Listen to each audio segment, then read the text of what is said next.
Teaching students to do good research can sometimes leave you feeling like this guy.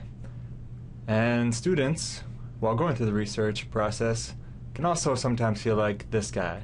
There's a lot of different ways to approach research. Some can be tedious, monotonous, and horrible, but it can also be fun, invigorating, and engaging. So this is a tutorial about tools that you can use in the research process with your students based on Common Core and the National Educational Technology Standards for students. The Common Core calls for students to develop search skills, analyze sources, identify and organize pertinent information. And it kind of comes down to 4 steps. You need to find it, evaluate it, work it, and then cite it. So this is going to take you through those 4 categories with ideas of how to facilitate that. Looking down by grade level, the standards call for 6th graders to use digital tools to accurately search multiple sources, organize and summarize information, avoiding plagiarism. Not an easy task. In 7th grade, the addition is to follow a standard format, typically MLA or APA. And then by 8th grade, it becomes a little more complex, asking them to summarize or quote information, use standard citation, and basic bibliographic info for sources. So let's start with the find it step. There's a number of options that you can use for finding information. And a lot of times students go to the very wrong places. One option that you can guide them to is Sweet Search, which basically blocks out all bogus and unevaluated resources. So if I type in bears, then it gives me only things that have been vetted by professionals that can be trustworthy sites. In most cases, students will go to Google and type in whatever they want. For example, bears.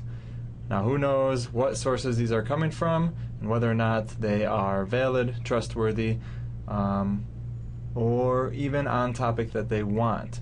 So to narrow their search, you can go over to this gear cog and click Advanced Search.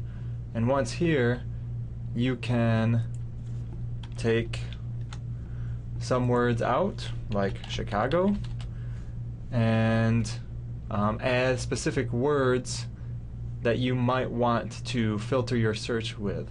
More importantly, in many cases, you can go for when it was last updated, so within the last year maybe, so you can find recent information. You can also choose reading level for those who might have limited reading skills, different file types, usage rights, and a number of other options that will help students to find information best suited for their needs. The next step is to evaluate it. Once you find a source, you got to see if it's legit. There are a number of tools that can be used to help teach students these evaluation skills. There's a number of hoax sites. This is a document that's available on the website that you can direct students to, and you can bring up a website and go through it with students to evaluate whether or not it is something that could be believable.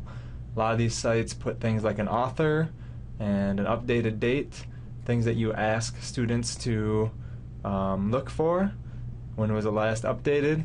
But a lot of times you actually have to look at the content and do some cross-referencing. So maybe you would ask them to search that in a different site, and then they could be like, well, you know what, this is bogus. There are a number of sites that give you checklists for website validity. So if you just Google search website validity, you can see a list that students can go through to check off.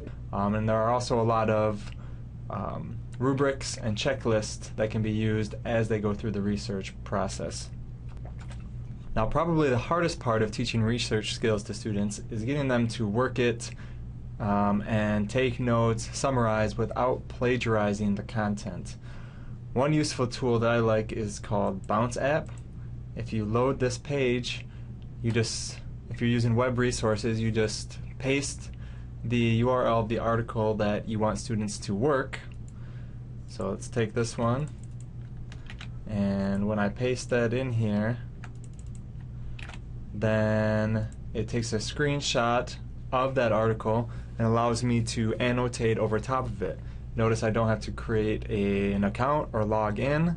It's just get to the site, paste the article that you want, and after the balls bounce around a little bit, then the article loads within the screen that you're in. So if I want to highlight, I can just put a box around the opening and then type what I want.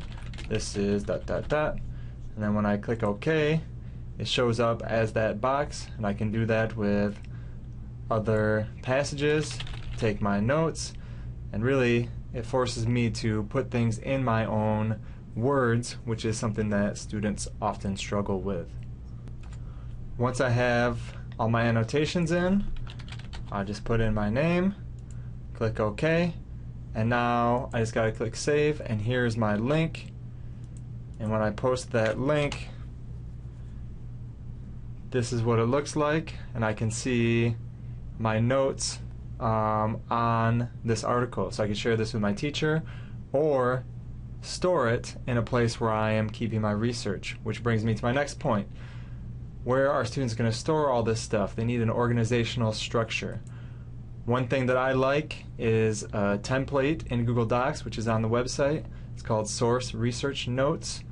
So if you want to use this template, you just click Use This Template, and then it becomes part of your Google Drive. So you could direct students to that link, and then here is a document for their notes. So you could put the title of the article, the author, could answer questions from that, or I could post that link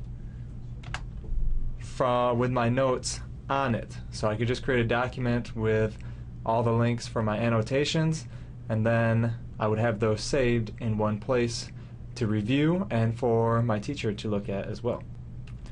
There are many other tools that can be used for research organization. These are just trying to give you some ideas about what you can do. I'm going to the last step, citing it. So by 7th grade, students are expected to cite it, and there is one tool that I like best for that, and it's called Citation Machine.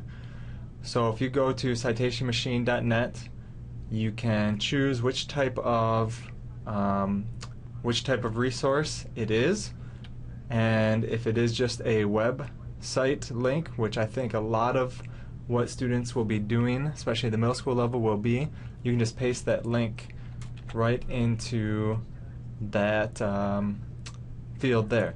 You will see if that article is in their database. If it is not, then you would just fill out all these fields. If it is not, then you would fill out all the fields as you go down. If it was something else that you wanted to add, you can hover over these spaces in between for a little bit information about what to include in these fields. But once you have everything in, you can click Make Citation, and then it gives you that citation in the format that you chose.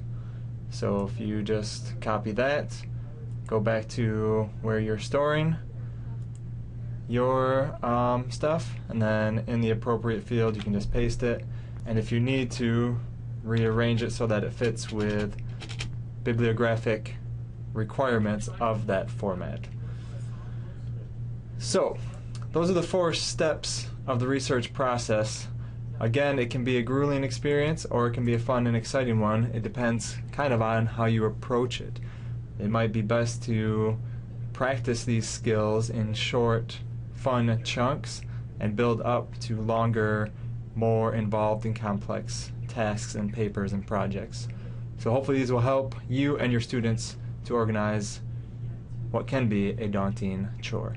Thanks for listening.